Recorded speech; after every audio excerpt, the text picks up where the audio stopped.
অন্তর্বর্তী সরকারের প্রধান উপদেষ্টা অধ্যাপক ডক্টর মোহাম্মদ ইউনূসের সঙ্গে ফোনে কথা বলেছেন মার্কিন যুক্তরাষ্ট্রের জাতীয় নিরাপত্তা উপদেষ্টা জ্যাক সুলিভান। তারা পারস্পরিক স্বার্থ সংশ্লিষ্ট বিষয় নিয়ে আলোচনা করেছেন। সোমবার সন্ধ্যায় আলাপকালে ডক্টর মোহাম্মদ ইউনূসের নেতৃত্বের প্রশংসা করেন জ্যাক সুলিভান।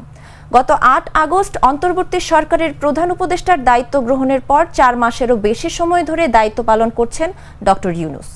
জ্যাক সুলিভান দেশের অর্থনৈতিক পুনরুদ্ধার এবং রাজনৈতিক নির্বাচন ও অন্যান্য ক্ষেত্রে গুরুত্বপূর্ণ সংস্কার উদ্যোগ নেওয়ার জন্য ডক্টর ইউনূসের প্রশংসা করেন।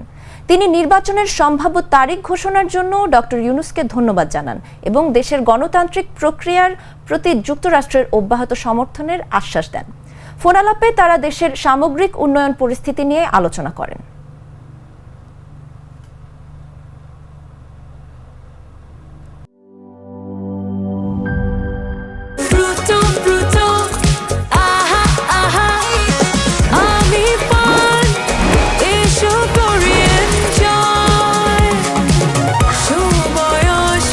প্রাণ ফ্রুটো, সময় অসময় ফ্রুটোময়।